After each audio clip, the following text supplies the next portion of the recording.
But he's going to give us an overview of the Boy Scouts involvement, how they came to be here, and a little bit about the summit and so forth. Hey, Kopsa.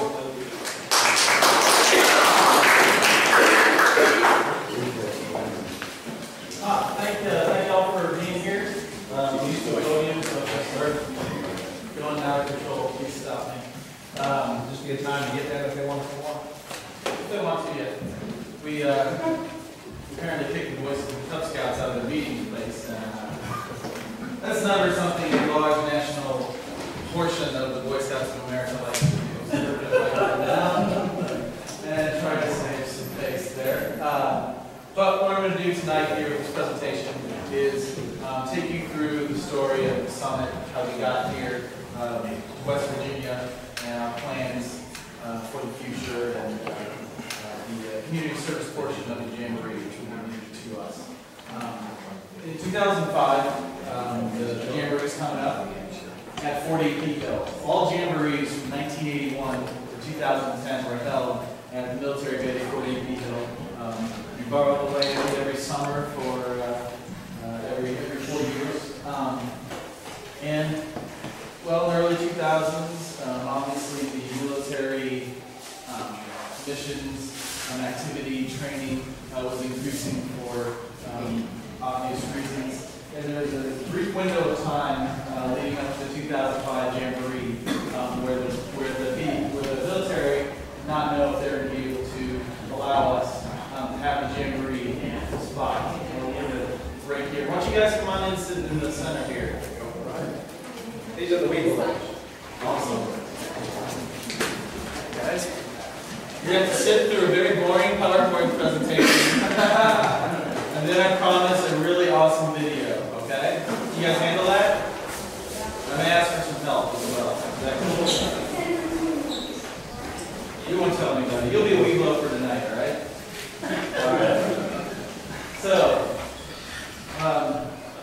So we got very scary for a second there when we didn't know if we were going to have a location to hold our Jamboree in 2005. Everything got worked out, but that caused the Boy Scouts of America to realize that they should, what's our motto, guys? Be prepared. Right. Say it. You get Boy Scouts. That's right. Or be prepared. You guys know that one too? So we thought we should be prepared to be able to know where we're going to have our Jamboree. So we decided to start a search for a permanent home for the National Scout Jamboree. A big portion of being able to start that search was a donation of $50 million by Stephen Bechtel and the Stephen Bechtel Foundation. And I think it's important to note that when he donated that money, he didn't know, we hadn't selected the summit yet. He didn't know exactly where this site was going to be, but he believed in it so much that he wanted to give that money so that we could search, find, and purchase a permanent home for the Jamboree.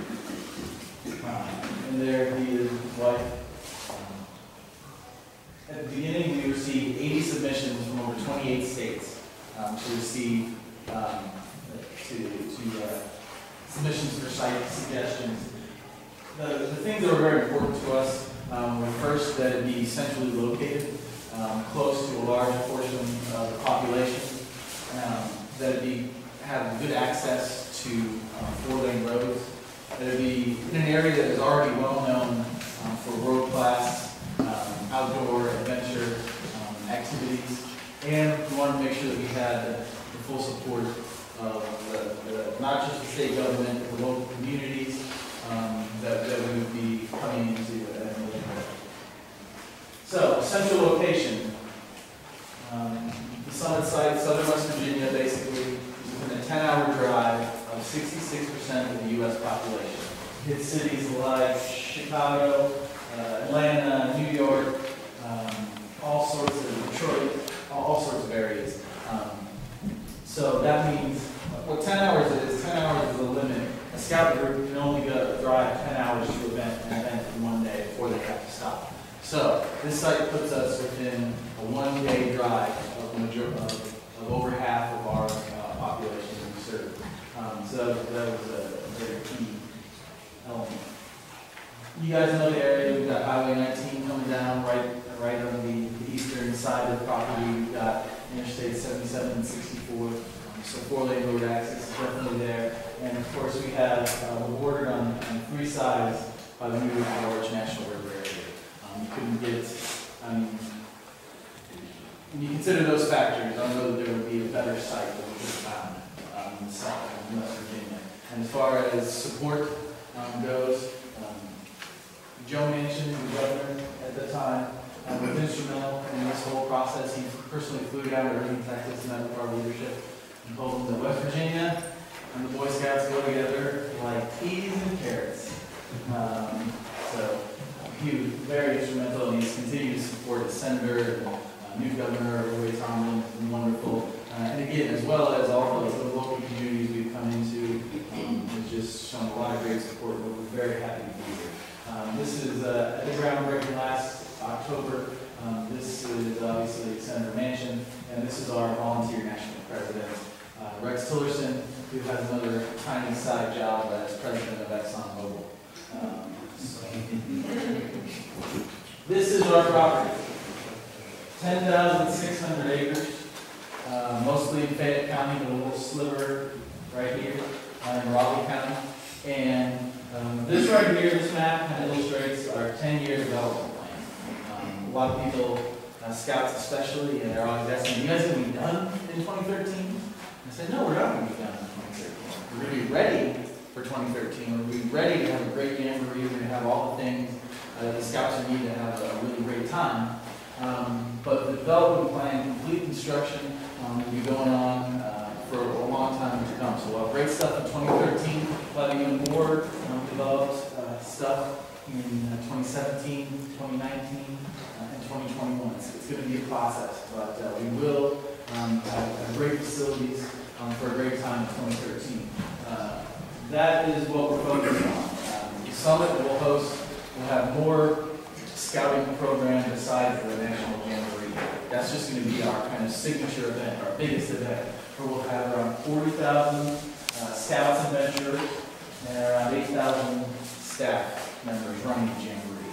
2013 will be the first year that adventuring is allowed to participate in the Jamboree, just like Boy Scout troops. What adventuring is our high school age program that is also co-educational. So 2013 Jamboree, females will be able to participate just like males, as long as they're registered adventurers. In the past, the only way for females to attend the Jamboree was as staff. Now they'll get to have all the same fun that the guys do. You guys are excited about that, right? Have girls around the game? By the time 2013 gets here, you'll be all about it. So that is what the major focus is right now, is getting ready for our opening event, the 2013 National Jamboree. Most of our construction development right now is focused on this 1,300-acre plot we're calling right now the Jamboree footprint. This will be had in 2013. This will be where all the on-site activities happen, except for one day they'll all hike to our highest point called Garden Ground Mountain, which is right around here. A quick tour. What you have right here is the living areas, the villages, these little plots of land, little like gardens. They're flat spaces, so that they put their tents up there and not right off the front of them. Now in West Virginia, to get that much flat space, as you can all imagine, was quite a bit of work. It's basically the major project they worked on from last October to about early June, just to get that much flat space. In the summer, they kind of transitioned into infrastructure, laying water lines, power, and now we've started to construct our shower house, so that's pretty cool. Now, the other great benefit about having a permanent site is that we can really build and develop world-class activity facilities. We've hired the best in the business to design various areas. Right here, on the eastern side, just kind of give you a local, this is Glen Jean, got Interstate, not Interstate, but Highway 19 coming right down here. So that kind of places it for you. But right here is Mayhem Mountain. That's where we're going to have skateboarding, BMX biking, mountain boarding. This area here is being designed by a company called Spawn Ranch. They're the company that's designed and built all the facilities for the X Games since its inception. You guys ever seen the X Games? No? You guys flipping around on skateboards? This kind of, the young one, yeah, he's got it down. And so that's the level of quality we're looking to build in our facilities. Right here we have our archery, our two shooting complexes. We'll have archery, as well as our firearms complex. Fort Ely Hill, you think of a military base that will shoot whatever we wanted, but apparently they had dynamite buried all over the place, so they could only have short-range firearms, which was shotguns and black powder rifles. Now here, that is our site. We're designing the facility. We're going to have shotguns. Obviously, we're going to have high-powered rifles. We'll have pistols for the older scouts. Really, really cool stuff.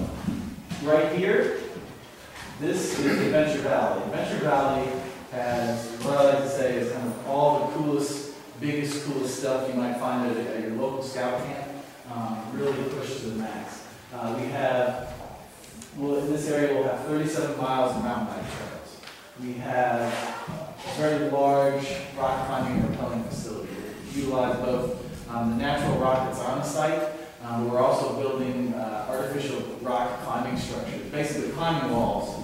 Instead of just fake-looking walls, they're going to be built to mirror natural rock in the area. It's going to be one of the largest natural rock climbing structures ever built. We also have our challenge course, course area here, and then kind of two of our signature facilities are big zip lines. Right here is one, and this is our big zipzilla, we call it, 4,000 feet long. You got to be going about 80 miles an hour when you're sliding around that thing. Does that sound cool? You want to do that? Yeah. So, and then our last kind of major activity area is our canopy tour base camp. Our zip lines and canopy tours are built by Bonsai Design, who are very familiar with the area. They built a lot of the canopy tour zip lines. They did Class 6. This is going to be the largest zip line. Our 4,000 foot is the largest they've ever constructed, and our canopy tour area is the largest facility they've ever brought. Our goal at the summit is to give the scouts, give the young, the youth, what they want. And these guys can tell you what they want, but these are pretty excited about going 80 miles an hour. And I think they'd love to go down head first with their hair on fire and texting their friends and tell them how much fun you're having. Is that your plan? You guys into that? All right. We're not going to set your hair on fire, but everything else we're going to try and figure out a way to do that, all right? So, close up, the other important area we're going to have is this area here. It's called the Summit Center. And the Summit Center, during the Jamboree, will be open to the general public. You can pay a day fee, and anyone, whether they're a scout or not, can come in and enjoy what's going on in that area. And in the Summit Center, we're going to have a lot of cool stuff. We have, you guys like museums?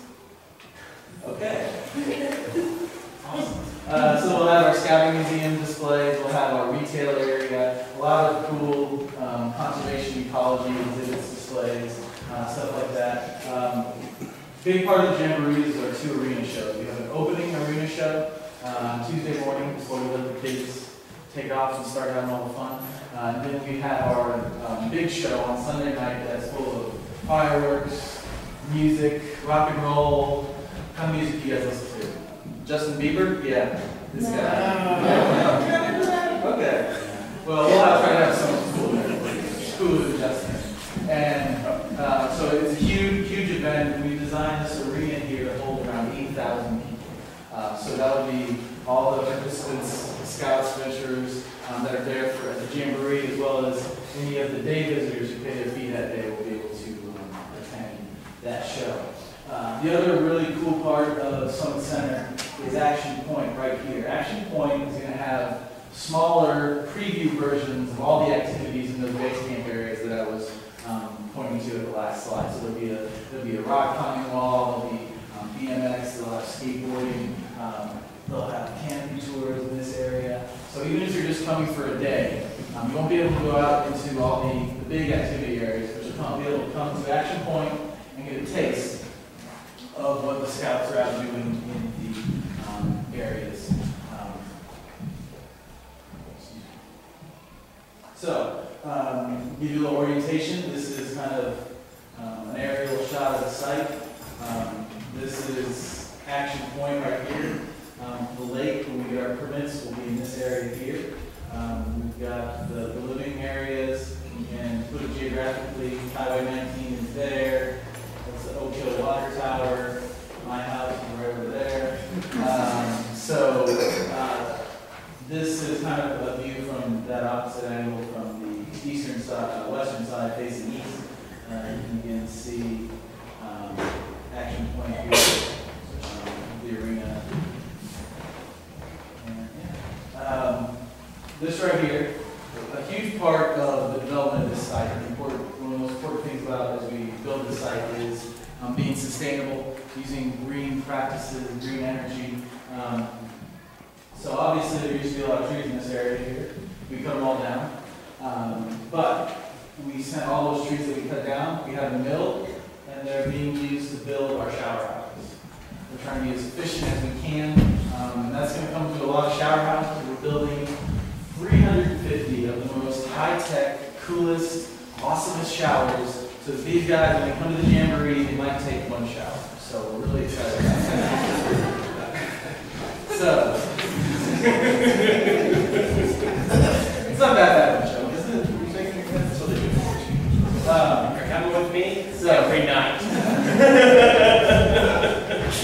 So, the other thing, big difference between last Jamboree, we are providing all the troop equipment. In the past, the councils had to pay for all their tents, cooking stoves, rain flies, because we're borrowing this site. We have nowhere to store that inventory of materials and equipment. So now we are providing that. The Jamboree fee is made up of two parts. There's the fee that comes to the Jamboree, and then there is the council fee, which includes transportation and equipment. So in 2010, the fee was $800. In 2013, it'll be $850. Okay, we raised our price $50 to get all this equipment. But what that did is pretty much eliminated the equipment portion of a council's fee. So we're finding that by us raising the price by $50, the council are lowering their prices, and it comes out to this Jamboree. We're hearing anecdotally it should be anywhere between $150 and $300 cheaper than the 2013 Jamboree. We think it's really cool that our first Jamboree here in Summit is going to should be cheaper to come to, and especially if you're in West Virginia, because it pretty much eliminates your transportation budget as well. So I think that's very cool. More pictures of the equipment. A lot of people ask about jobs. Right now, the Boy Scouts have about 10 employees working for the summit. The Boy Scouts hired a large site development company called Trinity out of Texas to do the construction building on the site. And that's where most of the employment opportunities are for now in the next couple of years until the Boy Scouts take over more of the day-to-day role of managing the site. Our contract with Trinity stipulates that 80% of the people that they hire have to be from West Virginia.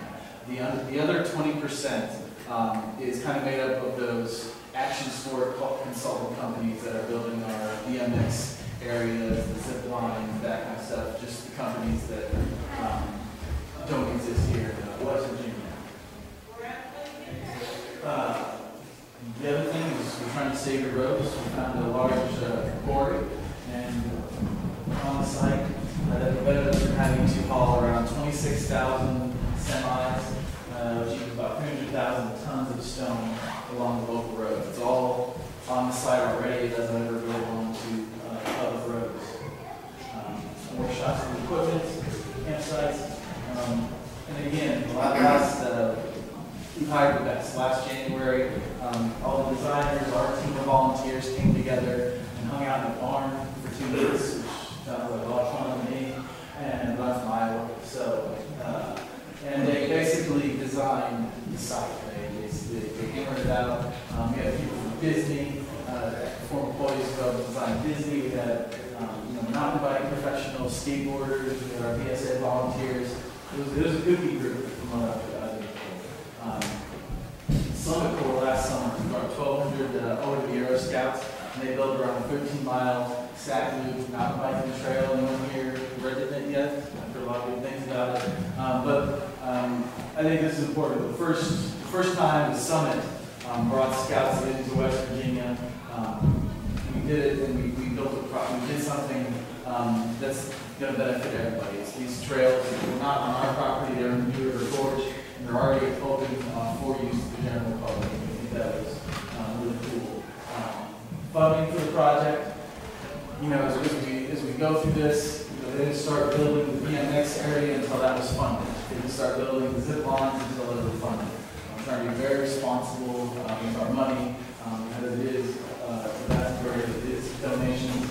About 2 months ago, we had 100 million, and then we're going to change the slide again, and we reached 174. In the last couple months, we reached over $250 million with $400 million via the first 2 phases of development. A lot of that last chunk was a $25 million donation from Jim Justice, so we're very excited.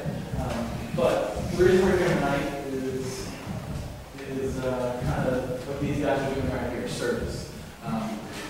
One of the aspects of the 2013 Jamboree that's going to be new to us is we're going to be doing service work. All the scouts will spend one of their days at the Jamboree out in southern West Virginia community doing a project that will have a lasting benefit and impact to that area. And I said this is new. This is new to the Jamboree. It is not new to scouts. What do you guys try to do every day? What? Help people. A good turn every day. You've got it right there. Every level of advancement in the Boy Scout program, from tenderfoot to Eagle, involves a certain amount of hours of service. So this service projects, helping other people, doing our good turn, is not new to Boy Scouts, but providing an outlet for 40,000 kids to do it at the Jamboree is a new process for us, and we're very excited to finally be able to provide that opportunity for the kids. And the kids love to do it. The Scouts love the work, getting out, getting their hands dirty, lifting rocks, whatever it is, and it's going to be very exciting. I think that this could be one of the biggest successes of the Jamboree. But for it to be successful, we need your guys' help. We need the input, the interest of the local communities to tell us what projects are going to make a difference in your areas.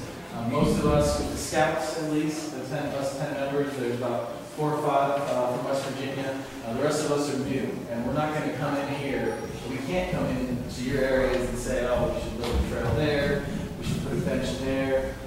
We don't know what's going to make a difference. We want to make a difference, but we need you to tell us what those projects and activities are that are going to mean something in your communities.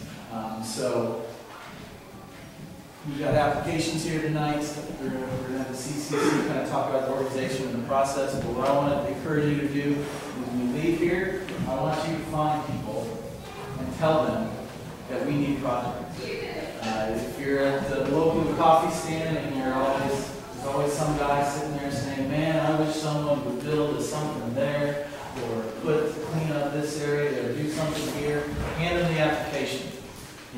It's time to get it done. We're going to bring a lot of manpower in here, and we want to do these activities that are going to make a difference to you guys. So please spread the word and get involved and help us find these things so that when our scouts get here, we're going to do something that really helps your community out.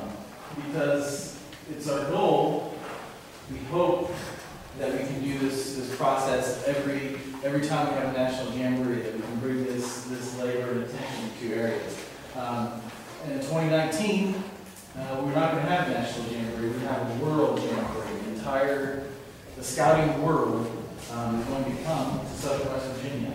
And it's going to be a very unique process. We have, for the first time, 3 countries are hosting a world jamboree. The United States, Canada, and Mexico put a proposal together and was approved unanimously. So, again, it's our hope to bring this level of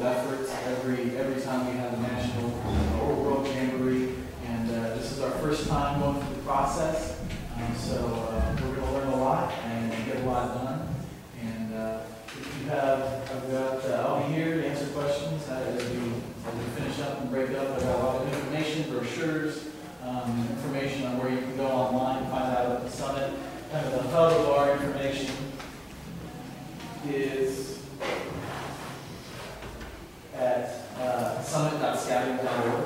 That's the first place to go. That's where people register to sign up to be participants. That's where they sign up to be staff. We have maps you can download, lots of cool information there. July 15th is when we open our doors, 2013. And it's going to be an exciting event. And I have a special guest here with me tonight, Fred Pistol, in the scouting uniform. He's actually the one that does most of the work. I just kind of help him out where I can. And he is our volunteer team leader for the Data Search project on the Boy Scout side of things.